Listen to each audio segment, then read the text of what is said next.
जय हिंद साथियों, स्वागत है आपका self study classes Vishwamit Jain YouTube channel में। दोस्तों, आज के इस वीडियो में हम पढ़ने वाले हैं हिंदी साहित्य में आदिकाल के लगभग 100 प्रश्न, यानी कि आदिकाल का हम नामकरण पढ़ेंगे। आदिकाल की महत्वपूर्ण जितनी भी रचनाएं एग्जाम में पूछी जाती हैं वो पढ़ेंगे। आदिकाल की पंक्तियों को पढ़ेंगे। ठीक है, तो यहाँ पर आदिकाल की मेन जितने भी प्रश्न आपके बनते हैं एग्जाम में, उन प्रश्नों के बारे में पढ़ने वाले हैं और मस्ती से पढ़ेंगे, एक नंबर ट्रिक से पढ़ेंगे। ठीक है, तो पूरा वीडियो आपको जरूर देखना है, वीडियो को लाइक करना है। सुबह 9:30 बजे रोज ट्रिकी वीडियो आता है। ठीक है, रात्रि 9 बजे हिंदी का टेस्ट होता है।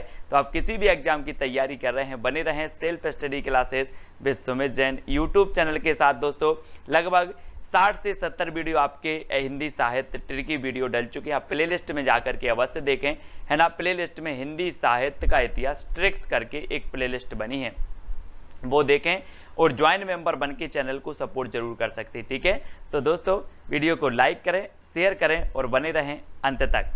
आदिकाल को वीर गाथा काल नाम किसने दिया है? तो ये चीज तो सभी को पता है लगभग, तो जल्दी से अगर आपसे बन रहा है तो उत्तर आपको बता देना है कि सर आदिकाल को जो वीर गाथा काल नाम दिया है वो दिया है रामचंद्र शुक्ल ने, यानी ये नंबर आपका बिल्कुल सही हो जाएगा। और यहां पर आया है वीर और यहां पर आया है राम, है ना। तो राम कैसे पुरुष थे? बोले सर वीर पुरुष थे, है ना। कैसे थे? वीर पुरुष।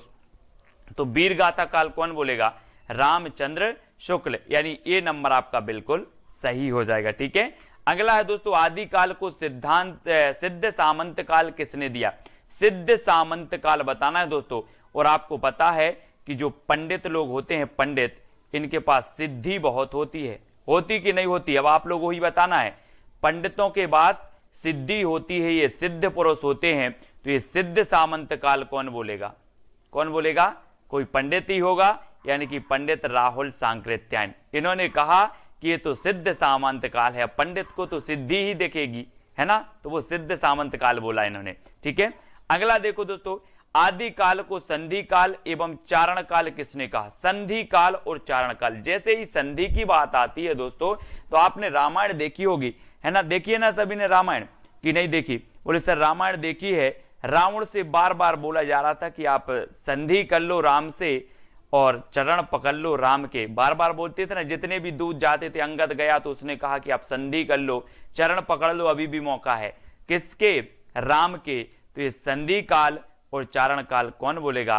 कौन बोलेगा? कोई राम ही आएंगे, यानी कि राम कुमार वर्मा। ठीक है, इन्होंने दोस्तों 750 से 1000 के काल को बोला संधि काल और 1000 के बाद के काल को चारण काल नाम दिया। किसने?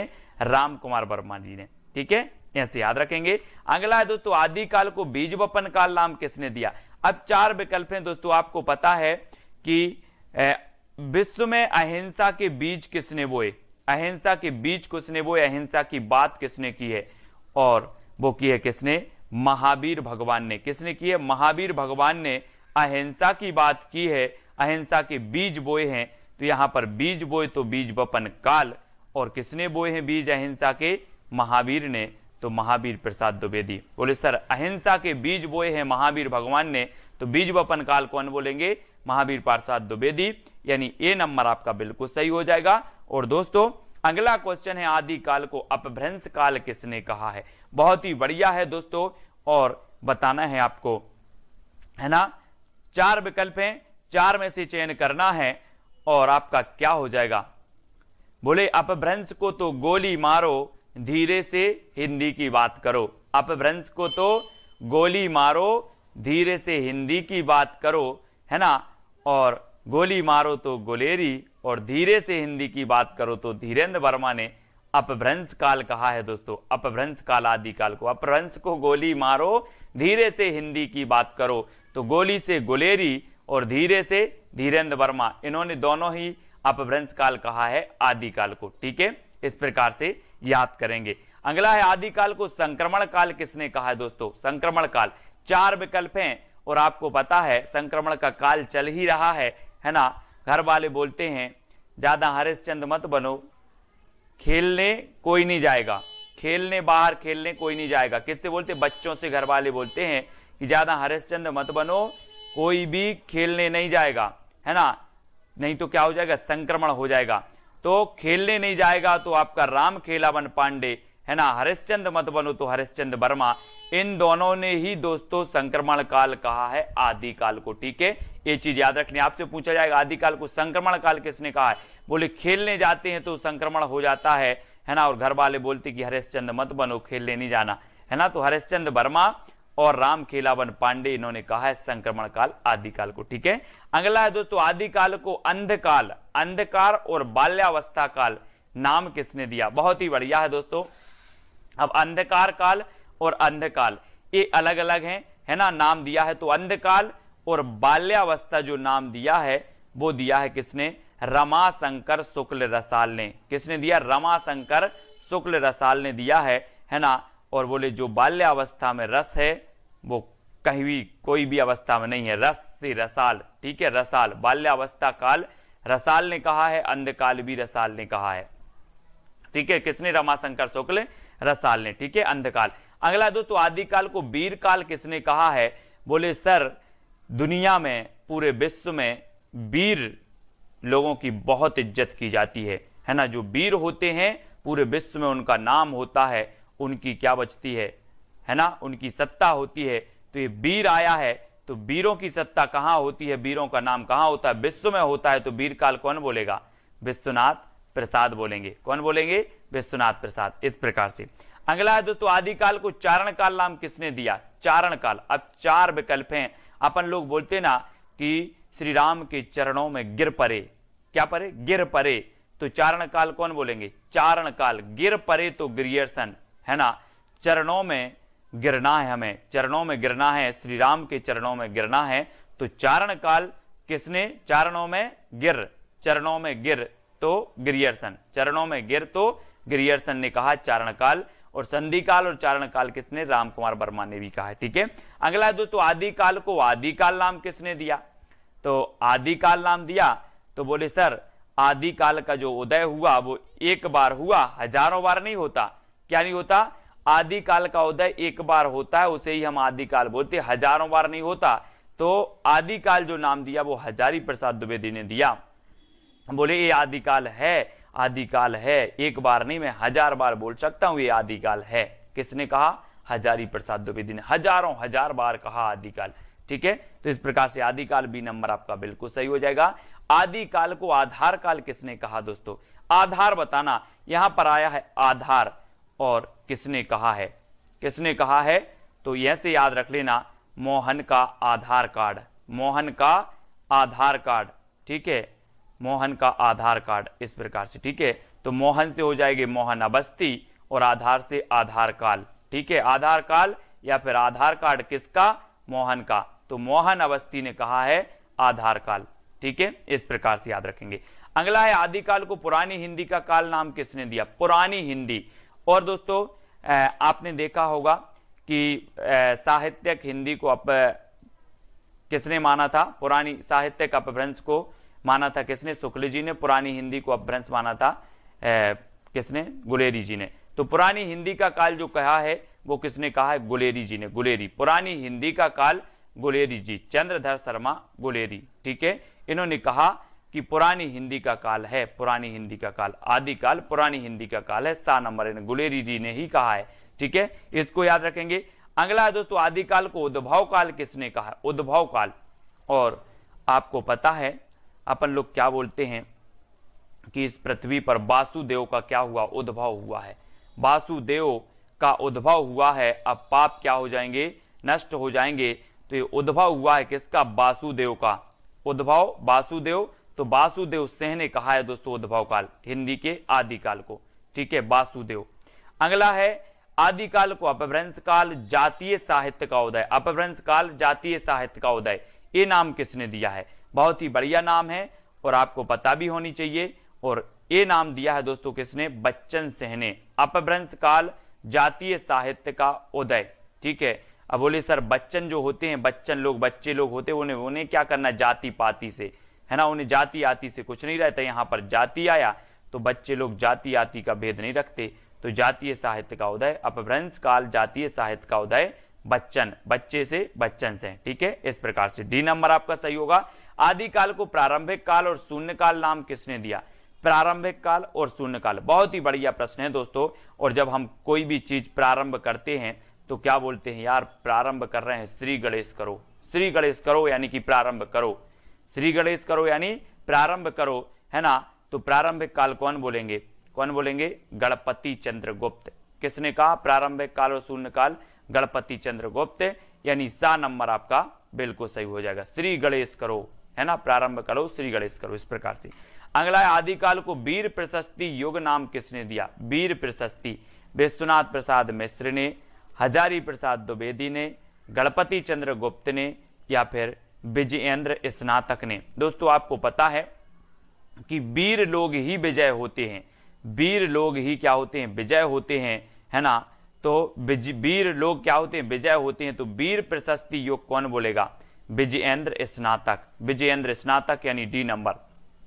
वीर प्रशस्ति योग किसने कहा, बोले सर वीर लोग विजय होते हैं, तो विजयेंद्र स्नातक, डी नंबर आपका बिल्कुल सही हो जाएगा, है ना। अगला क्वेश्चन है आदिकाल को प्राचीन काल नाम किसने दिया। विश्वनाथ प्रसाद मिश्र ने, हजारी प्रसाद द्विवेदी ने, गणपति चंद्रगुप्त ने, या फिर शंभुनाथ सिंह ने।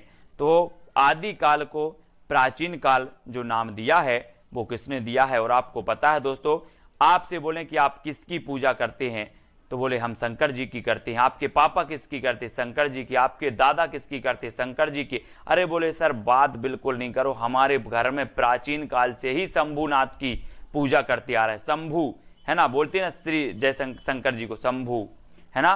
तो बोले हम प्राचीन काल से ही शंभु की पूजा करते आ रहे हैं, तो शंभुनाथ से हैं। प्राचीन काल कौन बोलेंगे, शंभुनाथ से हैं, है ना, शंभुनाथ से हैं, यानी डी नंबर आपका बिल्कुल सही हो जाएगा, शंभुनाथ से। ठीक है।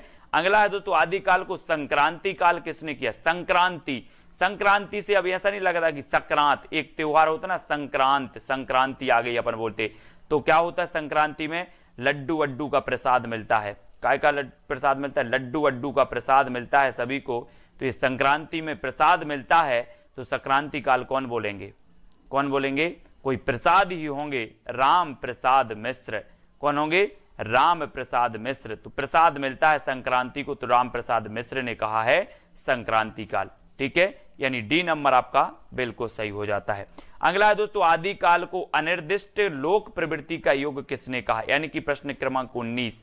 आदिकाल को अनिर्दिष्ट लोक प्रवृत्ति का युग विश्वनाथ प्रसाद मिश्र ने, हजारी प्रसाद द्विवेदी ने, रामचंद्र शुक्ल ने, या फिर राम प्रसाद मिश्र ने।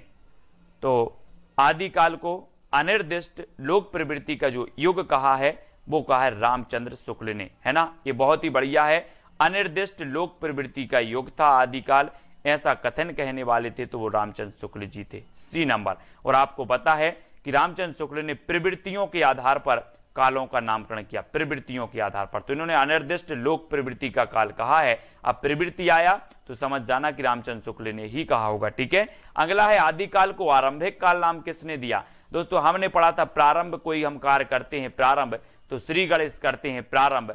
अब यहां पर आरंभिक काल आ गया, तो एक बात याद रख लेना कि आरंभिक में जब आप कोई भी चीज करते हो आरंभिक में, तो क्या करते हो कि सब मिश्रित कर देते हो, है ना।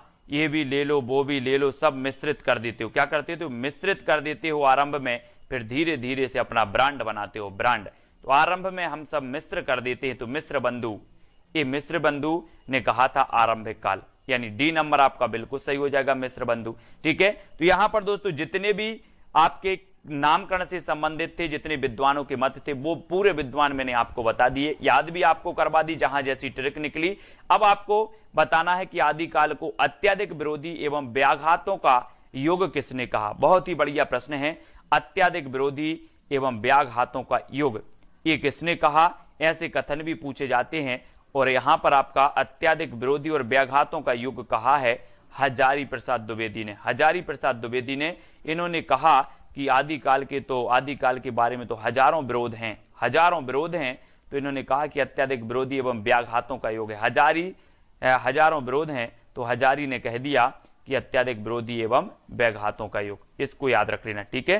कितने विरोध हैं, हजारों, तो विरोधी एवं व्याघातों का योग कौन बोलेगा, हजारी प्रसाद द्विवेदी। ठीक। परमाल रासों के रचनाकार कौन है। दोस्तों एक चीज बताना, परमाल मतलब क्या होता है, पर मतलब दूसरों का, माल मतलब सामग्री या कुछ भी। तो परमाल और दूसरों का अगर माल चुराना है तो क्या करना पड़ेगा, जगना पड़ेगा। ये चोर लोग क्या करते हैं, दूसरों का माल चुराते हैं तो वो रात में जगते हैं। जग से बनेगा आपका जगनिक, और क्या चुराते हैं, परमाल, दूसरों का माल चुराते हैं चोर रात में जग कर, तो जगनिक। ठीक है, परमाल चुराना है तो जगना पड़ेगा, तो जगनिक। परमाल रासो जिसे कि आलाखंड कहा जाता है, और ये दोस्तों इसके जो रचयिता हैं वो कौन है, जगनिक हैं। ठीक है, सभी लोगों को वैसे पता होगा। अगला है बीसल देव रासो के रचनाकार कौन है, कई बार एग्जाम में पूछी जाती है। जब भी आदिकाल की बात आती है तो दो रचनाएं पूछी जाती है, एक तो पृथ्वीराज रासो, दूसरी बीसल देव रासो। ये दो रचनाएं पूछी जाती है हमेशा। ठीक है, तो बीसल देव रासो के आपको बताना है 2 सेकंड में।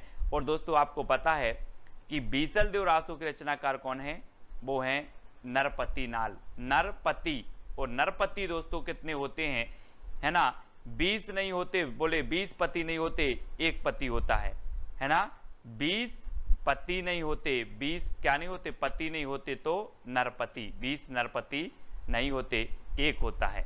ठीक है, तो बीसल देव रासो के रचनाकार कौन होंगे, नरपति नाल। ठीक है, और ये अजमेर के शासक से संबंधित थे दोस्तों, है ना, ये जो बीसल देव राशि है, और ये गीति काव्य माना जाता है ना, इसको आपको याद रखना है। अगला है कीर्ति लता के रचनाकार कौन है, कीर्ति लता। दोस्तों आपको पता है कि कीर्ति उसी की फैलेगी जिसमें विद्या है, जिसमें विद्या है उसकी कीर्ति जगह जगह फैलेगी, जिसमें विद्या नहीं है उसकी कीर्ति नहीं फैलेगी। तो ये जो कीर्ति फैलेगी कब फैलेगी, जब विद्या है तो विद्यापति, है ना, तो कीर्ति लता विद्यापति। ठीक है, विद्या है तो कीर्ति फैलेगी, तो कीर्तिलता विद्यापति। और दोस्तों आपको पता होगा कि विद्यापति जी की कितनी रचनाएं थी, एक तो थी इनकी कीर्ति लता, ठीक है, कीर्ति लता, और एक थी इनकी कीर्ति पताका। कौन सी थी, कीर्ति पताका, और एक थी दोस्तों इनकी पदावली। ठीक है, तो ये इनकी रचनाएं थी 3, तो पद लता पताका, पद लता पताका, ऐसे याद रखेंगे, पद लता पताका। तो ये 3 रचनाएं आपको याद रखना है, और जिसमें विद्या है उसकी कीर्ति फैलेगी, इस प्रकार से याद भी करेंगे। ठीक है, वर्ण रत्नाकर के रचनाकार कौन है, दोस्तों आपको पता है, आप वर्ण लिखते हो, वर्ण, है ना, जैसे आ अनार का, आ आम का, ये क्या कहलाते हैं, वर्ण। तो वर्ण आप अंधेरे में पढ़ोगे कि ज्योति में पढ़ोगे, वर्ण अंधेरे में नहीं पढ़ना है, हमें ज्योति में पढ़ना है, ज्योति यानी कि उजाले में पढ़ना है, तो वर्ण हमें ज्योति में पढ़ना है, तो ज्योतिरीश्वर ठाकुर, है ना। वर्ण रत्नाकर के रचनाकार कौन होंगे, ज्योतिरीश्वर ठाकुर, यानी कि जो विकल्प नंबर आपका बी है वो बिल्कुल सही हो जाएगा। अब मैं कभी पूछूं आपसे वर्ण रत्नाकर, बोले सर वर्ण तो हमें ज्योति में पढ़ना है, तो ज्योतिरीश्वर ठाकुर। ठीक है, अगला है राउलवेल की रचनाकार कौन है। दोस्तों आपको ट्रिक भी बताना है, कौन सी अच्छी ट्रिक लगी है वो कमेंट में बताना है। वीडियो के लास्ट में एक चैलेंज प्रश्न दिया जाएगा, तो उसका उत्तर भी आपको बताना है। ठीक है, राउलवेल, बेल समझते हैं आप दोस्तों, बैल बजा दी, बोले यार बैल बजा दी बड़ा रोड़ा है। कभी कभी आप जब सोते हो, कभी कभी आप सोते ही हो और कोई बेल बजा दे तो सोने में रोड़ा बन जाती है। कौन, सोने में रोड़ा बन जाती है बेल, सोने में रोड़ा बन जाती है बेल, तो राउल बेल, और बेल बन जाती है क्या, रोड़ा, तो राउल बेल की रचनाकार कौन होंगे, रोड़ा कवि। रोड़ा कवि यानी कि यह नंबर आपका बिल्कुल सही हो जाएगा। ठीक है, आपने कभी कभी अनुभव किया होगा दोस्तों, जैसे ही आप सोए और किसी ने बेल बजा दी बाहर से, तो रोड़ा बन जाती है आपके सोने में, तो रोड़ा कवि की है राउलवेल। ठीक है, अगला है ढोला मारूरा दूहा की रचनाकार कौन है। दोस्तों आपको पता है कि ढोला से बनेगा ढोल, और ढोल वही बजा सकता है जो ढोल बजाने में कुशल है, ढोल बजाने में जो कुशल है वही ढोल बजाएगा, तो ढोला मारूरा दोहा के रचनाकार कौन होंगे, कुशल लाभ, है ना। ये देखो ढोल बजा रहे हैं क्योंकि ये क्या है, कुशल हैं ढोल बजाने में, है ना, तो ढोल से ढोला मारूरा दूहा, और ढोल वही बजाएगा जो कुशल है, तो कुशल लाभ। ठीक है, यानी कि जो सी नंबर है वो आपका बिल्कुल सही आंसर होगा। अगला है दोस्तों विजयपाल रासो के रचनाकार कौन है। 4 विकल्प हैं, और आपको पता है दोस्तों आपने गदर फिल्म देखी होगी, गदर फिल्म देखी है, सनी देओल अकेले, और सनी देओल क्या करते हैं विजय प्राप्त करने के लिए नल उखाड़ देते हैं। विजय प्राप्त करने के लिए क्या उखाड़ देते हैं? नल। ये देखो हाथ में, ये विजय प्राप्त करने के लिए इन्होंने नल उखाड़ दिया, तो विजय से बनेगा विजयपाल रासो, और नल उखाड़ दिया तो नल्ल सिंह भाट। नल्ल सिंह भाट, बोले नल उखाड़ दिया, है ना। विजय प्राप्त करने के लिए नल उखाड़ दिया तो नल्ल सिंह भाट की रचना है, कई बार पूछी भी गई है। ठीक है, अगला है पृथ्वीराज रासो के रचनाकार कौन है दोस्तों? पृथ्वीराज रासो। और आपको पता है ये पृथ्वी है और ये इसका एकमात्र उपग्रह कौन है? चंद्रमा। तो यहाँ पर पृथ्वी आया है तो इसका उपग्रह भी कहाँ पर आएगा? यहाँ उपग्रह आ जाएगा। तो पृथ्वी का उपग्रह चंद्रमा, तो चंद्रवरदाई। पृथ्वीराज रासो चंद्रवरदाई। पृथ्वी का उपग्रह चंद्रमा तो चंद्रवरदाई। ये नंबर आपका बिल्कुल सही हो जाएगा। ठीक है, अगला है दोस्तों जवाहर खुसरवी की रचनाकार कौन है? जवाहर खुसरवी। और आपको पता है कि जो जवाहर, हीरा, मोती, जवाहर ये किसके पास होंगे? गरीब के पास कि अमीर के पास? ये देखो, ये जवाहर हैं, हीरा, मोती, जवाहर, और ये जवाहर जो होंगे वो किसके पास होंगे?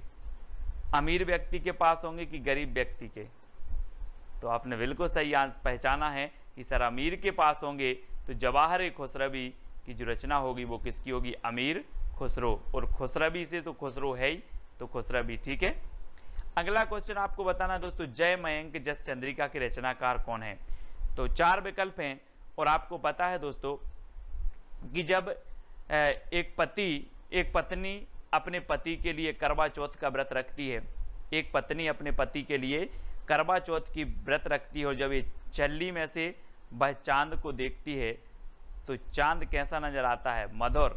कैसा नजर आता है? मधुर। तो मधुकर, है ना। मयंक मतलब भी चंद्रमा होता है, और चंद्रमा की चंद्रिका को जब पत्नी देखती है तो जो चंद्रिका है वो कैसी नजर आती है? मधुर। तो मधुकर, है ना। जय मयंक जस चंद्रिका कैसी नजर आ रही है? मधुर से मधुकर। ठीक है, जय मयंक जस चंद्रिका नजर आ रही है मधुर, तो मधुकर। ठीक है, यानी कि जो सा नंबर है वो आपका बिल्कुल सही हो जाएगा, सा नंबर। ठीक है, अगला है खुमान रासो के रचनाकार कौन है? दोस्तों आपको पता है खुमान मतलब होता है दीर्घायु। खुमान मतलब क्या होता है? दीर्घायु, लंबी आयु। ठीक है, लेकिन खुमान रासो, खुमान एक पदवी भी थी शिवाजी की, है ना। इन्हें खुमान की पदवी दी गई थी। और खुमान रासो की जो रचनाकार होंगे वो कौन होंगे? दलपति विजय। खुमान से बनेगा दोस्तों आपका गुमान। और हम बोलते ना कि गोरे रंग पे ना इतना गुमान कर। कभी कभी कोई दल का पति विजय प्राप्त करता है तो उसे गुमान हो जाता है, गुमान। तो गुमान से खुमान, गुमान से खुमान, है ना। दल का पति अगर विजय हो जाता है तो उसे गुमान हो जाता है, तो खुमान। तो खुमान रासो के रचनाकार दलपति विजय। ठीक है, इस प्रकार से आपको याद रखना है। दोहा कोश के रचनाकार कौन है? दोस्तों आपको पता भी तो है। आप बोलोगे सर दोहा सुनाओ, सर दोहा सुनाओ, तो सर से सरहपा और दोहा सुनाओ से सो दोहा कोश, है ना। ट्रिक अगर मैं इधर लिख दूं कि ट्रिक सर दोहा सुनाओ, दोहा सुनाओ, सर से सरहपा, दोहा से दोहा कोश, तो दोहा कोश के रचनाकार सरहपा। ठीक है, अगला है श्रापकाचार के रचनाकार कौन है?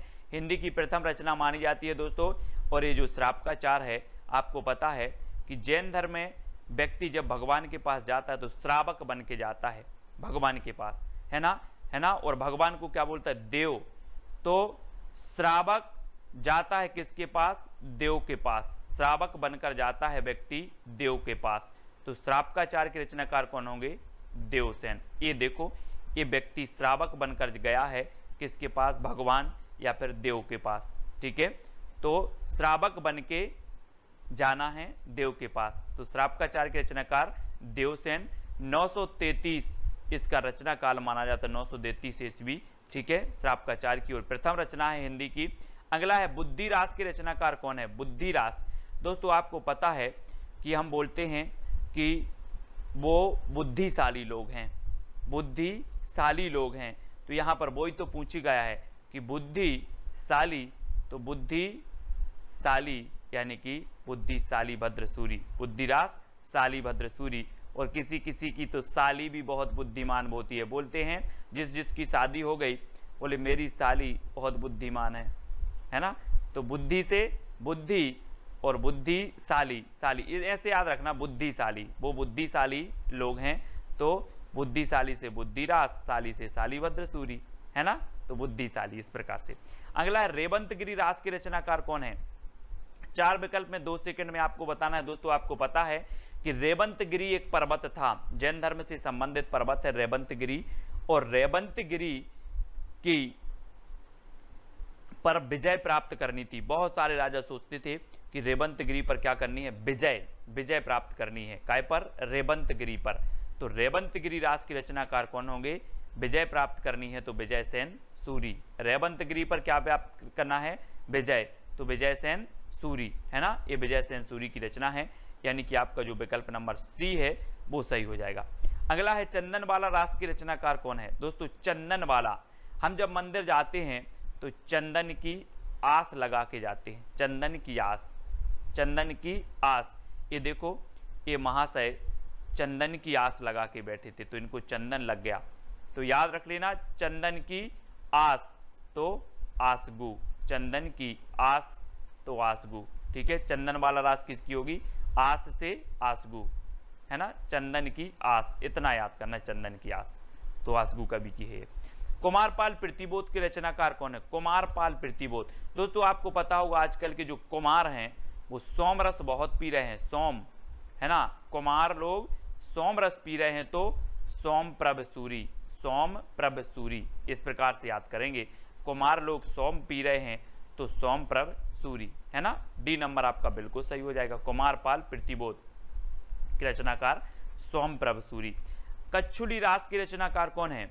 कच्छुली रास आपको पता है दोस्तों, आपसे मैं पूछूं कच्छुली, कच्छुली बाजार गए थे कच्छुली, बोले हाँ, मैंने तिलक लगाकर प्रज्ञा ली, है ना, प्रज्ञा तिलक, है ना, इस प्रकार से मैंने प्रज्ञा ली तिलक लगाकर, तो प्रज्ञा तिलक कच्छुली रास। बोले कच्छुली रास, कच्छुली, तो बोले हाँ, ली, प्रज्ञा ली, प्रज्ञा, है ना, तो प्रज्ञा तिलक, कच्छुली प्रज्ञा तिलक, प्रज्ञा तिलक। ये देखो, ये तिलक लगाकर क्या ले रहे हैं? प्रज्ञा ले रहे हैं, प्रज्ञा यानी कि प्रतिज्ञा, है ना, वही ले रहे हैं, तो कच्छुली बोले प्रतिज्ञा ली तिलक लगाकर, ठीक है, इस प्रकार से। जयचंद्र प्रकाश के रचनाकार कौन है दोस्तों? 4 विकल्प हैं, और आपको पता है दोस्तों कि केदारनाथ में हमें क्या करना है? चंद्रमा का प्रकाश करना है। केदारनाथ में चंद्रमा का प्रकाश करना है, तो चंद्र से चंद्रमा, और चंद्रमा का प्रकाश कहाँ करना है? केदारनाथ में, तो केदार भट्ट। चंद्रमा का प्रकाश करना है कहाँ? केदारनाथ में, तो केदारनाथ भट्ट, केदार भट्ट की रचना है जयचंद्र प्रकाश। जय मयंक जस चंद्रिका ये मधुकर की है ना, और जयचंद्र प्रकाश ये केदार भट्ट की है, ठीक है। अगला है दोस्तों हमीर रासों के रचनाकार कौन है? दलपति विजय, सारंगधर, केदार भट्ट या फिर सोमप्रभ सूरी। तो हमीर रासो कई बार पूछी गई है, याद रख लेना, ये सारंगधर की है। किसकी है? सारंगधर, ठीक है, हमीर रासो सारंगधर। जन्म अवधि हम रूप निहारल, नयन न त्रिपति भेल, ये पंक्ति किसकी है? आपसे पूछा जाता है, तो आपको बताना है। 4 विकल्प हैं, विद्यापति की, चंद्रवरदाई, तुलसीदास या फिर सरहपा की। तब आपका दोस्तों यहां पर आप एक चीज देखो, हमें क्या देखना है, इसका अर्थ नहीं देखना है, सिर्फ ये चीज देखनी कि इसको याद कैसे जाए, ये पंक्ति किसकी होगी। यहां पर देखो तिरपति, पति आया, पति, तो दोस्तों यहां भी देख लो पति कहां आया, यहां भी ये पति आ गए, विद्यापति। जन्म अवधि हम रूप निहारल, नयन न तिरपति भेल, यानी कि यहां पर पति आया, तो उत्तर में भी आपका पति आएगा, तो ये जो पंक्ति होगी वो किसकी हो जाएगी? किसकी हो जाएगी? विद्यापति की, ठीक है। आ नंबर आपका बिल्कुल सही हो जाएगा। अगला देखो दोस्तों, गोरी सेवे सेज पे मुख पर डारे केस, ये पंक्ति कई बार पूछी गई है दोस्तों। अब आपको बताना है कि ये पंक्ति किसकी है। और एक चीज मैं आपको बता दूं कि जो यहां पर आया है एक शब्द सेज, सेज मतलब होता है दोस्तों कोमल बिस्तर, है ना, कोमल बिस्तर, मखमल के गद्दे, वो सेज कहलाता है। और बताना दोस्तों कि ये कोमल गद्दे, मखमल के गद्दों पर अमीर व्यक्ति सोएगा या गरीब व्यक्ति सोएगा? आप बताना, गरीब के पास तो नहीं होंगे मखमल के गद्दे, कोमल गद्दे, किसके पास होंगे? अमीर के पास। तो सेज मतलब होते हैं कोमल गद्दे, मखमल के गद्दे, और इस सेज पर गरीब नहीं सो सकता, अमीर सो सकता है, तो अमीर खुसरो। ठीक है, इस पंक्ति के रचयिता कौन हो जाएंगे? अमीर खुसरो। ऐसे ही पूरी पंक्तियां आपको याद हो जाएंगी दोस्तों। अगला देखो, देसिल बैना सबजन मिठा, देसिल बैना सबजन मिठा, ये पंक्ति किसकी है? और मैंने आपको कई बार बताया है कि मिठा मिठा बोल थारो काय बेगेड़े, काय बेगेड़े थारो काय बेगेड़े। दोस्तों आपको पता है, जिस व्यक्ति में विद्या होती है, जिस व्यक्ति में ज्ञान होता है, वो मीठा मीठा बोलता है। जिस व्यक्ति में विद्या नहीं होती है वो कर्कश बोलता है, उसकी आवाज खराब लगती है ना। तो आपके अंदर भी विद्या है और आपको कैसा बोलना है? मिठा मिठा बोलना है। तो याद रख लेना, मिठा मिठा वो बोलता है जिसके अंदर विद्या होती है। तो ये देसिल बैना सबजन मिठा, ये किसकी पंक्ति हो जाएगी? किसकी होगी? विद्यापति की। ठीक है, और इनकी रचनाएं कौन सी हैं? पद लता पताका पदावली, कीर्ति लता कीर्ति पताका कीर्ति लता, और कीर्ति पताका अभट्ट भाषा में है, पदावली मैथिली भाषा में है। याद रख लेना है दोस्तों। और देसिल बैना सबजन मिठा, यानी कि मिठा मिठा, ये विद्यापति। ठीक है, आ नंबर आपका सही होगा। मैथिल कोकिल भी इन्हें कहा जाता है, कोकिल के जैसा बोलते हैं दोस्तों ये। ठीक है, इस प्रकार से याद रखेंगे। अगला है पुस्तक जल्लड़ हाथ दई चली गज्जन निरपकाज। तो ये 4 विकल्प हैं, आपको पता है दोस्तों। जल्लड़ था किसके पुत्र का नाम? चंद बरदाई के पुत्र का नाम था जल्लड़, है ना। और चंद बरदाई ने पृथ्वीराज रासो की क्या की है? रचना की है, पृथ्वीराज रासो की। उसके कुछ अंक छूट गए थे तो अधूरा था, तो उसको जो पूरा किया पृथ्वीराज रासो को, जल्लड़ ने किया है ना। तो दोस्तों जल्लड़ को पुस्तक हाथ में देकर वो नृपकाज यानी कि राजा के काज में चले गए थे। तो वो है यहां पर कि पुस्तक जल्लड़ हाथ दे चली गज्जन नृपकाज। तो कौन चले गए थे? चंद बरदाई। और जल्लड़ नाम था चंद बरदाई के पुत्र का, इसलिए इस पंक्ति के जो रचयिता होंगे वो कौन होंगे? विकल्प नंबर बी, यानी कि चंद बरदाई। ठीक है, इसको याद रखेंगे। हिंदी के प्रथम महाकवि कहे जाते हैं चंद बरदाई। और दोस्तों अगला है, जह मन पवन न संचरई रवि सशिला है पवंस, तहि बच चित विसाम करू सरहे कहाय ओवेश। तो यहां पर देखो दोस्तों, बहुत ही अच्छे से पंक्ति पढ़ना है। और यहां पर आ रहा है सरहे कहाय, मतलब सरहे मतलब सरहपा, है ना। तो सरहे से क्या बनेगा आपका? सरहपा। तो देखो सरहपा कौन सा है? डी नंबर, है ना। जह मन पवन न संचरई रवि सशिला है पवंस, ये यहां पर आ गया आपका सरहे। और सरहे को हमने पकड़ लिया और सरहे से बनेगा सरहपा। तो ये पंक्ति किसकी हो जाएगी? किसकी होगी? सरहपा। सरहपा यानी डी नंबर आपका बिल्कुल सही हो जाएगा। ठीक है, हिंदी के प्रथम कवि माना है राहुल सांकृत्याय ने सरहपा को, है ना। और इनकी एक बहुत ही प्रसिद्ध रचना है कौन सी? दोहा कोश। इनको याद रखेंगे। अगली पंक्ति आपको बताना है दोस्तों, जोई जोई पिंडे सोई ब्रह्मांडे। ये पंक्ति किसकी है? बहुत ही बढ़िया पंक्ति है, पूछी भी जाती है दोस्तों। और मैं आपको बता दूं कि ऐसा माना जाता है कि जिन 5 तत्वों में जल, वायु, अग्नि, पृथ्वी एवं आकाश से यह ब्रह्मांड बना है, उन्हीं 5 तत्वों से यह पिंड यानी कि शरीर भी बना है। इस प्रकार जो कुछ ब्रह्मांड में है वही सब पिंड में भी अवस्थित है। यत पिंडे तद ब्रह्मांडे, इसलिए इस पिंड को ब्रह्मांड का लघु रूप भी कहा जाता है।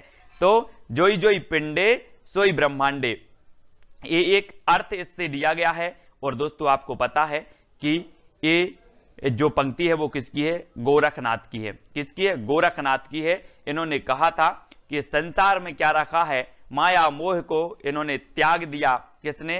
गोरखनाथ जी ने। और दोस्तों एक जो साधना है, अंतः की साधना इन्होंने की। तो ये इन्होंने कहा था कि जोई जोई पिंडे सोई ब्रह्मांडे। किसने कहा था? गोरखनाथ ने कहा था कि जो दोस्तों जलवायु, अग्नि, पृथ्वी, आकाश, ये जो 5 तत्व हैं ये ब्रह्मांड में है, वही 5 तत्व हमारे शरीर में हैं। तो इस प्रकार से आपको गोरखनाथ की ये पंक्ति याद रखना है, जोई जोई पिंडे सोई ब्रह्मांडे। ठीक है, अगला है 12 बरस लो कुकर जीबे अरु 13 लो जिए सियार, बरस 18 क्षत्रिय जीबे आगे जीवन को धिक्कार। आपको नहीं लग रहा है ये दोस्तों आला है? आला। और आला हम रात में जग कर पढ़ते हैं, आला हम रात में जग कर पढ़ते हैं। और इस पंक्ति के जो रचयिता होंगे वो कौन होंगे? जगनेक। क्योंकि ये कहां से ली गई है पंक्ति? आलाखंड से, आलाखंड से ली गई है। ठीक है, आलाखंड या जिसे परमाल रासो कहा जाता है, परमाल रासो, है ना। और 12 बरस लो कुकर जीबे अरु 13 लो जिए सियार, बरस 18 क्षत्रिय जीबे आगे जीवन को धिक्कार। ठीक है, तो ये आला से तो जगने का आपसे बन जाएगा। नेक्स्ट है गोरख जगायो जोग भक्ति भगायो लोग। दोस्तों यहां कंफ्यूजन होता है बहुत सारे लोगों में, यहां आ गया गोरख और यहां पर भी आपका अगर ऑप्शन में गोरख दिया होता तो आप गोरखनाथ लगा देते, लेकिन याद रख लेना ये पंक्ति बहुत ही बढ़िया है। गोरख जगायो जोग भक्ति भगायो लोग, ये गोरखनाथ ने नहीं कही, याद रख लेना। ये किसने नहीं कही?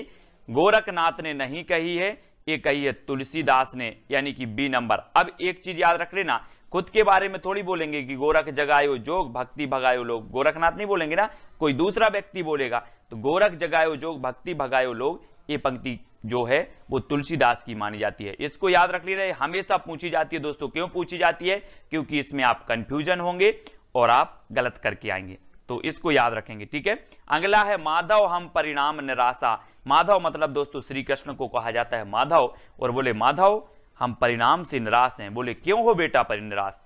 तो कहा कि आपने सबको विद्या दी है, मुझे बिल्कुल भी विद्या नहीं दी, मुझे बिल्कुल भी विद्या नहीं दी, इसलिए माधव हम परिणाम निराशा। क्या नहीं दी? विद्या नहीं दी। तो इसके जो रचयिता होंगे वो कौन होंगे? विद्यापति। अब याद रख लेना, माधव हम परिणाम निराशा। बोले बेटा क्यों पर निराश हो? विद्या नहीं दी, तो विद्या से विद्यापति। इस प्रकार से पंक्तियों को मस्ती से याद करते जाएंगे। ठीक है, ये नंबर आपका बिल्कुल सही होगा। नेक्स्ट है जो जिण शासन भासियऊ सो भई कहियड़ सारू सो सरी पावई पारू। ठीक है, ये पंक्ति किसकी है दोस्तों? यहां पर 4 विकल्प हैं, 4 में से चयन करके आप बताएंगे। और यहां पर जिण शासन दिया है। जिण, जिण मतलब होता है दोस्तों भगवान, भगवान का पर्यायवाची है जिन। ठीक है, जिन कहा जाता है, और जैन धर्म में आपको पता है भगवान को जिन कहा जाता है, और भगवान का जो शासन है उसे जिन शासन कहा जाता है। ठीक है, अब यहां पर देखो कि जो जैन धर्म से संबंधित ग्रंथ लिखा है वो श्रापकाचार लिखा है, देवसेन ने हिंदी की प्रथम रचना है, आपको पता है। और दोस्तों जिन मतलब होता है भगवान या फिर देव, तो यहां पर भी आपका देव आएगा, देवसेन। ठीक है, जिन मतलब क्या होता है? भगवान। और जिन शासन भाषी ये पंक्ति में आ रहा है, तो यहां पर भी आपका देवसेन आएगा। और देवसेन की रचना श्रापकाचार है, और यहां पर इन्होंने कहा कि जिन शासन है ना। इस प्रकार जैन धर्म में जो शासन है उसे जिन शासन कहा जाता है, भगवान के शासन को। ठीक है, तो देवसेन ये आपका सा नंबर बिल्कुल सही होगा। इनकी जो रचना है वो कौन सी है दोस्तों? श्रावकाचार। कौन सी है? श्रावकाचार। और 933 इसका रचना काल माना जाता है, ये चीज भी आपको याद रखनी है। ठीक है, तो जिन से आपको याद रखना है एक सेती पट्टा, एक नीली पट्टा, एक तिलक जनेऊ, एक लंबी जटा। अब देख लेना दोस्तों, एक सेती पट्टा, फिर एक नील पट्टा, फिर एक तिलक जनेऊ, एक लंबी पट्टा, इतनी चीजें हैं, सब क्या हो गई? चरपट हो गई। सब क्या हो गई? चरपट हो गई। तो इस पंक्ति के रचयिता कौन होंगे? बोले सर एक सेती पट्टा, एक नील पट्टा, एक तिलक जनेऊ, एक लंबी जटा, सब क्या हो गई? चरपट हो गई। वो अपन बोलते ना चौपट हो गया यार, सब ये सब चरपट हो गया। तो इस पंक्ति के जो रचयिता होंगे वो कौन होंगे? चरपटनाथ। कौन होंगे? चरपटनाथ। हुआ ना याद आपको, है ना? क्या हो गई? ये चरपट हो गई। तो चरपटनाथ यानी बी नंबर आपका बिल्कुल सही होगा। अगला है दोस्तों बोलई बाहुबली बलवंत लोह खंडितऊ गर्बियु अहंत। इस पंक्ति के रचयिता कौन है? 4 विकल्प हैं, और आपको पता है दोस्तों ऊपर आया है पंक्ति में बाहुबली, और जो भरतेश्वर बाहुबली रास है ये पंक्ति किसकी, ये रचना किसकी है? भरतेश्वर बाहुबली रास। तो आप जल्दी से बताओगे सर ये तो शालिभद्र सूरी की है। गणपति चंद्रगुप्त ने भरतेश्वर बाहुबली रास को हिंदी की प्रथम रचना माना, और शालिभद्र सूरी को प्रथम कवि माना, आपको पता होगा। और यहाँ पर बाहुबली आया, तो बाहुबली से हमने लगाया कि ये भरतेश्वर बाहुबली रचना भी है, और वो रचना किसकी है? शालिभद्र सूरी की है। तो बाहुबली आया तो ये शालिभद्र सूरी की ही पंक्ति हो जाएगी, यानी सा नंबर आपका बिल्कुल सही होगा। ठीक है, तो इस प्रकार से अपन को दोस्तों याद करते जाना है। जामत पच्छई संप जई सामति पहली होई, मुंज भड़ई मृलाल बलई बेहन न बैठे कोई। इसके बताना बहुत ही बढ़िया पंक्ति है दोस्तों, याद रख लेना है। और ये जो पंक्ति है वो किसकी है जल्दी से बताना दोस्तों। आपको पता होगा मेरू मतलब होता है क्या? पर्वत। मेरू मतलब क्या होता है? पर्वत। और आपने देखा होगा कि हमारे विभिन्न जो भगवान हुए हैं वो पर्वत पर तपस्या करने गए, तपस्या करने गए। अब इसका अर्थ नहीं लेना कि पंक्ति का क्या है, मैं सिर्फ याद करवा रहा हूं। ठीक है, जामति पच्छई संपजई सामति पहली हुई, ये कहां गए? पर्वत पर तपस्या करने गए दोस्तों भगवान। और इन्होंने कहा कि जो आज मैं तपस्या करने यहाँ आ गए हूं, ऐसी मति हमारी पहले हो जाती। कौन बोल रहे हैं? मेरू यानी कि पर्वत, है ना। तो इस प्रकार से याद रखेंगे। और ये मेरु तुंग की रचना है ना। ये कई बार पूछी गई, इसको याद रख लेना दोस्तों। जामति पंचई संपजई सामति पहली होई, मुंज भड़ई मृलाल बलई बेहन ना बैठे कोई। ठीक है, तो ये सा नंबर आपका बिल्कुल सही हो जाएगा। अगला है प्रिय पृथ्वीराज नरेश जोग बज्जिए केस सुदेश। ये पंक्ति किसकी है दोस्तों? अब देखना यहां पर क्या आया है, 4 विकल्प में से आप चयन करके बताएंगे। और यहां आया है पृथ्वीराज। क्या आया है? पृथ्वीराज। और पृथ्वीराज रासो तो चंद्रबरदाई की रचना है कि नहीं? है।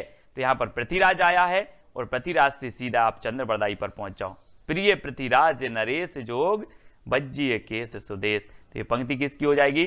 चंद्रबरदाई की। कैसे याद किया? बोले हमने पृथ्वीराज को पकड़ा शब्द को, और शब्द को पकड़ा और हमने देखा कि पृथ्वीराज रासो तो चंद्रबरदाई की रचना। ठीक है, इस प्रकार से। नेक्स्ट है बोलई कुयल अंबेयम कलिलाई कलिलाई काकड़ी चंचरी रूढ़ रोटई। ये पंक्ति किसकी है दोस्तों? आपको पता है कि यहां पर आया है क्या? कली। और आपको दोस्तों पता होगा कि पुष्प में क्या होती है? पुष्प की कली। आप बोलते ना पुष्प की कली, और आपने कली को पकड़ लिया, कली लाई। और कली किसकी होती है? पुष्प की। तो ये पंक्ति किसकी हो जाएगी? किसकी हो जाएगी? पुष्पदंत की हो जाएगी। ठीक है, पुष्पदंत यानी सा नंबर आपका बिल्कुल सही होगा। ये अपने आप को क्या बोलते थे? अभिमान मेरु बोलते थे। कौन? अभिमान मेरु बोलते थे, पुष्पदंत। और दोस्तों बोलई कोयल अंबेयम कलिलाई काकड़ी चंचरियो रूढ़ रोटई, है ना। तो शब्द को थोड़ा सा पकड़ते जाना है। कली, अब आप कभी नहीं बोलोगे, एक कलिलाई आएगा जहां पर आप बोलोगे कली तो किसकी होती है? पुष्प की होती है। तो ये पुष्पदंत। ठीक है, इस प्रकार से। अब दोस्तों मेरा जोबना नबेलरा भयो है गुलाल, पंक्ति किसकी है? अब दोस्तों ऐसे ही आपको पंक्तियां याद करनी है, क्योंकि ये महत्वपूर्ण पंक्तियां हम ले रहे हैं जो एग्जाम में पूछी गई हैं। ठीक है, और मेरा जोबना नबेलरा भयो है गुलाल। अब एक चीज बताना दोस्तों कि अगर किसी अमीर व्यक्ति के पास कोई ललना होता है या किसी बच्चे का जन्म होता है, तो अमीर व्यक्ति क्या करता है? गुलाल उड़ाता है, जश्न मनाता है। और किसी गरीब के पास होता है तो पता ही नहीं चलता कि क्या हो गया। ऐसा ही ना। तो मेरा जोबना नबेलरा भयो है गुलाल उड़ाओ। क्या उड़ाओ? गुलाल। तो यहां पर आया है दोस्तों गुलाल। गुलाल उड़ा रहे हैं और ये अमीर लोग उड़ा रहे हैं, तो ये किसकी होगी? अमीर खुसरो। मेरा जोबना नबेलरा भयो है गुलाल। ठीक है, तो सा नंबर आपका यहां अमीर खुसरो बिल्कुल सही हो जाएगा, है ना, सी नंबर। अब दोस्तों ये सिर्फ अपनी याद करने की ट्रिक है, इसके अर्थ पर बिल्कुल नहीं जाना, मैं आपको कई बार बोल चुका हूं। ठीक है, सहजे थर कर बारुणी साध, ये पंक्ति किसकी है दोस्तों? 4 विकल्प हैं और यहां पर आया है आपका बारू। तो उत्तर में भी क्या आ जाएगा दोस्तों? क्या आ जाएगा? बीरू, बीरू या बारू, बीरू, बारू से बीरू, तो बिरूपा, है ना। सहजे थर करी बारुणी साध, ये किसकी है? बीरू या फिर बारू, बिरूपा की है। ठीक है, इस प्रकार से याद रखेंगे, बारू बीरू, है ना। अगला देख लो दोस्तों, हमीर हमीर कज्ज जज्जल भई फोहा नल एह मई जलऊ सुलितान शीस करबाल दह तज्ज कलेबर दिए चलियो। ये पंक्ति किसकी है? बहुत ही बढ़िया पंक्ति है दोस्तों। और यहां पर आया है दोस्तों क्या? हमीर। और आपको पता होगा एक रचना है हमीर रासो, हमीर रासो रचना है। और वो रचना किसकी है दोस्तों? सारंगधर की है ना। सारंगधर की, और ऐसा लिखा जाता है सारंगधर, है ना। यहाँ पर फॉन्ट आपको नहीं मिला तो इसलिए सारंगधर यानी कि डी नंबर आपका सही हो जाएगा, है ना। हमीर आया, शब्द को हमीर पकड़ लिया और बोले सर हमीर रासो तो सारंगधर की रचना है, तो हमीर कज्ज जज्जल भाई फोहा नल अहमत जलियू, ये पंक्ति किसकी हो जाएगी? हो जाएगी दोस्तों आपकी हमीर रासो से सारंगधर। ठीक है, सारंगधर की हो जाएगी। इस प्रकार से याद रखेंगे। ठीक है, अगला दोस्तों देख लेते हैं, चल खुसरो घर आपने रेन भई चहु देश, ये पंक्ति बताना है। और यहां पर तो सीधा सीधा आ गया खुसरो, आ गया खुसरो, तो आप डायरेक्ट लगा दोगे सर कि ये तो किसकी है? अमीर खुसरो की है। चल खुसरो घर आपने रेन भई चहु देश, यानी कि 19 का आपका सा नंबर बिल्कुल सही हो जाएगा। ठीक है, अमीर खुसरो की पंक्ति। अगला है दोस्तों, 9 लख पातरी आंगे नाचे पीछे सहज अखाड़ा ऐसे मन जोगी खेले तब अंतरी बसे भंडारा, ये पंक्ति किसकी है दोस्तों? गोरखनाथ ने कहा कि व्यवहार प्रधान एक शब्दी में गोरखनाथ ने कहा है कि हंसना खेलना और मस्त रहना चाहिए। काम क्रोध का साथ नहीं करना चाहिए, हंसना खेलना और गीत गाना चाहिए। ये किसने कहा है? गोरखनाथ ने कहा है। और ये गोरखनाथ की पंक्ति है, 9 लख पातरी आंगे नाचे पीछे सहज अखाड़ा, ऐसे मन जोगी खेले तब अंतरी बसे भंडारा, है ना। तो ये पंक्ति गोरखनाथ की है और ये डी नंबर आपका बिल्कुल सही हो जाएगा। आपका आज का पहला प्रश्न है, एक नारी ने अचरज किया, सांप मार पिंजरे में दिया, ज्यों ज्यों सांप ताल को खावे, सूखे ताल सांप मर जावे। अब आपको बताना है दोस्तों ये पंक्ति किसकी है। और जब अचरज किया है, एक नारी ने सांप मार दिया है, तो आपको पता है क्या होगा, समाज में परिवार में खुसर खुसर चलने लगेगा। आपने देखा होगा परिवार में खुसर खुसर, कोई घटना घट जाती तो खुसर खुसर चलने लगता ना, ऐसा ही खुसर खुसर चलने लगा। जब एक नारी ने अचरज किया और सांप मार पिंजरे में दिया तो खुसर खुसर चलने लगा। तो इस पंक्ति के रचयिता कौन होंगे? ये पंक्ति किसकी होगी? खुसर खुसर चलने लगा तो अमीर खुसरो, यानी डी नंबर आपका बिल्कुल सही हो जाएगा। ठीक है ना फनी ट्रिक। दोस्तों आपको बताना है, अब पंडिये सैल सत्य बखाणई, देह ही बुद्ध बसंत न जानई। अब दोस्तों एक चीज बताना है, पंडिये और पंडित, और पंडित राहुल सांकृत्यायन ने हिंदी का प्रथम कवि किसे माना है? यहाँ पर आ रहा है पंडिये और हम इसका ले लेंगे पंडित, और पंडित ने किसे माना है? सराहपा को। तो ये पंक्ति भी किसकी होगी? सराहपा की होगी। बोले पंडिये सयल सत्य बखाणई, देह ही बुद्ध बसंत न जाने। अब दोस्तों इसमें आपको अर्थ बिल्कुल नहीं लेना, पंक्ति का अर्थ क्या है, हमें ट्रिक निकालना है कि हमें याद कैसी हो रही, माइंड में कैसे सेट हो रही कि ये किसकी है। ठीक है, वो चीज देखना है। तो यहाँ पर पंडिये और पंडिये से होगा पंडित, और पंडित ने राहुल सांकृत्यायन ने सराहपा को हिंदी का प्रथम कवि माना, तो ये पंक्ति भी किसकी हो जाएगी? सराहपा की हो जाएगी। ऐसे याद कर लेंगे। अगला है दोस्तों, किसका बेटा किसकी बहू, आप स्वार्थ मिलिया सहू। आपने देखा होगा दोस्तों, आपका जीवन निकल जाता है, मेरा बेटा मेरी बहू, है ना। आप जितना छोड़ के जाते हो, जितना छोड़ के आपकी मृत्यु हो जाती है, आप बहुत सारा धन छोड़ के जाते हो, ये बेटा और बहू सब चरपट कर देते हैं। क्या कर देते हैं? चरपट कर देते हैं। तो किसका बेटा किसकी बहू, आप स्वार्थ मिलिया सहू, सब चरपट कर देते हैं। तो ये पंक्ति भी किसकी हो जाएगी? चरपटनाथ की, यानी कि आपका जो ए नंबर है वो बिल्कुल सही हो जाएगा। दोस्तों आपको पूरा वीडियो जरूर देखना है, आपको सारी पंक्तियां याद हो जाएंगी। अबदू रहिया हाटे बाटे, रूस बरस की छाया, तजबा काम क्रोध लोभ मोह संसार की माया। आपको पता होगा दोस्तों, आदि काल में क्रोध मोह लोभ तजबे की बात किसने की है? किसने की है? बोले इनसे मुक्त हो जाओ और भगवान की साधना करो। किसने की है? गोरखनाथ, है ना। गोरखनाथ नाथ संप्रदाय के प्रमुख थे और इन्होंने कहा है कि काम क्रोध लोभ मोह ये सब संसार असार है ना। यही कहा है, भगवान की भक्ति करो। तो दोस्तों ये किसने कहा है? गोरखनाथ ने आदिकाल में कहा है ना। तो गोरखनाथ की ये पंक्ति हो जाएगी ए नंबर। ठीक है, अगला देखते हैं दोस्तों, बाल चंद बिजावई भाषा, दुह नहीं लग गई दुज्जन हासा। ये पंक्ति किसकी होगी? दोस्तों आपको पता है कि बाल आया, यहाँ पर बाल को पकड़ लो, और बाल काल से ही हम विद्या का अर्जन करते हैं। बाल काल से क्या करते हैं? बोले सर हम बालापन से, बाल काल से ही, बाल्यावस्था से ही विद्या का अर्जन करते हैं। तो इस बाल चंद ये जो पंक्ति होगी ये किसकी होगी? विद्या का अर्जन करते हैं तो विद्यापति। किसकी होगी? विद्यापति। और विद्यापति को मैथिल कोकिल कहा जाता है ना। आपने इनकी देसिल वो सबजन मिठा, आपने इनकी एक पंक्ति पढ़ी होगी, मैंने आपको बताई थी, है ना। तो इसको भी याद रखेंगे। विद्यापति की 3 रचनाएं बहुत प्रसिद्ध हैं, पदावली, कीर्तिलता और कीर्तिपता का, है ना। इनको याद रखेंगे। तो बाल को बालचंद पकड़ना है, बाल। ठीक है, अगला है नाद ना बिंदु ना रवि शशि मंडल, चिए राय सहाबे मोकल। अब दोस्तों एक चीज बताना है, मैं अगर बोलूं कि ना नाद है मेरे सर पे, ना बिंदु है, ना रवि की छाया है, ना शशि की छाया है, कुछ भी नहीं है मेरे सर पर, तो सर पर नहीं है तो पंक्ति किसकी हो जाएगी? सर पर नहीं है तो सरहपा, सर पर नहीं है तो सरहपा। ना नाद है, ना बिंदु है, ना रवि है, ना शशि है, कुछ भी नहीं है मेरे सर पर, तो सरहपा। इस प्रकार से याद रखेंगे, थोड़ी सी हिंट आपको चाहिए और आपको याद हो जाएगा, यानी बा नंबर आपका बिल्कुल सही हो जाएगा। ठीक है, अब दोस्तों अगला है रावण जायऊ जई जही देहि दह मोह एक शरीरू चिंता विये तई यही जड़ली कबड़ू पियाबऊ खीरू। ये पंक्ति किसकी है?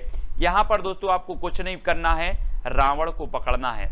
और कहा जाता है कि राणा जो रावण था वो बहुत सूरवीर था। कैसा था? सूरवीर था, शक्तिशाली था, है ना, सूरी था। तो दोस्तों रावण की बात हो रही हो, रावण कैसा था? सूर था, तो सूर से बनेगा सूरी। क्या बनेगा? सूरी। तो ये पंक्ति किसकी हो जाएगी? सोमप्रभ सूरी की। ठीक है, रावण कैसा था आपको पता भी होगा कि रावण को कोई जीत नहीं सकता था, है ना। और रावण का जब भेद बताया विभीषण ने, तब राम ने रावण का वध कर पाए, है ना। तो इस प्रकार से रावण क्या था? सूरी, सूर था, तो सोमप्रभ सूरी की पंक्ति हो जाएगी। इस प्रकार से याद करेंगे। ठीक है, अगला है दोस्तों 9 लख पातर आगे नाचे पीछे सहज अखाड़ा ऐसे मन ले जोगी खेले तब अंतरी बसे भंडारा। अब यहां पर कुछ नहीं पकड़ना है, एक पद पकड़ना। 9 लख पातर, दोस्तों आपको पता है 9 लाख की पातर, गौर करो इस पे जरा। बोले सर 9 लाख की पातर कैसे हो सकती है? गौर किया आपने?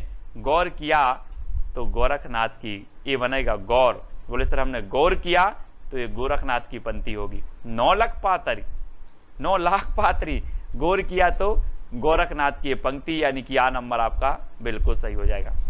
ठीक है, हो रहा ना याद? सारी पंक्तियां याद हो जाएंगी दोस्तों। मनहु कला शशिभान कला 1600 बन्निये बाल बैस सासीत समीप अमृत रस पिन्निये। अब यहां पर देखो दोस्तों क्या आ रहा है? शशि और सासी। तो शशि मतलब क्या होता है? चंद्रमा। शशि चंद्रमा का क्या होता है? क्या होता है? अपन ऐसे ही अर्थ नहीं ले रहा है इसका कुछ भी, अपन तो याद करने की ट्रिक निकाल रहा है। बोले सर शशि तो चंद्रमा का पर्यायवाची, और यहाँ पर शशि शशि आ गया, तो शशि चंद्रमा का है, तो ये पंक्ति किसकी होगी? चंद्रबरदाई। किसकी होगी? चंद्रबरदाई। मनाहू कला शशिभान कला 1600 बन्नी है, शशि आया शशि, तो शशि चंद्रमा का पर्यायवाची है, तो बोले चंद्रबरदाई, यानी कि सा नंबर आपका बिल्कुल सही हो जाएगा। ठीक है, अगला है दोस्तों सदा तरैये ना बन कूले यारो सदा ना सावन होए स्वर्ग मड़ैया सब काहू को यारो सदा ना जीवे कोई। ये पंक्ति किसकी है? दोस्तों एक चीज बताना कि दूसरों के माल पर माल, यानी कि दूसरों के माल पर सदा सावन होता क्या? नहीं होता। आप एक बार सावन मना लोगे, अगर किसी का आपको माल मिल जाए, किसी की सामग्री मिल जाए, एक बार सावन मना लोगे, सदा सावन नहीं होगा। तो यारो सदा न सावन होए, किसके माल पर? परमाल पर।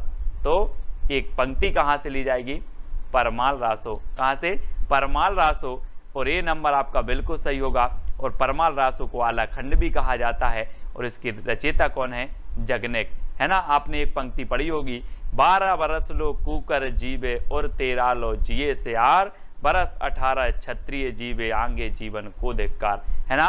तो आपको याद रख लेना है दोस्तों कि जब तक जी रहे हैं जग में, है ना, जग में, बोले जी लो रे जग में 12 बरस लो क्षत्रिय जीवे, तो जी लो रे जग में, तो ये 12 बरस लो, ये जगनिक की पंक्ति है। और ये यारो सदा ना सावन हो, परमाल पे सदा सावन नहीं होता, तो परमाल रासो। ठीक है, इसको याद रखेंगे।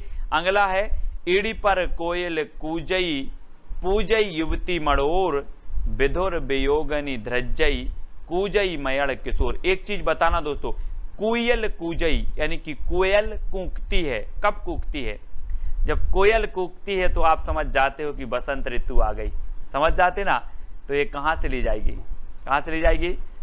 बसंत विलास से कि पृथ्वीराज रासो से?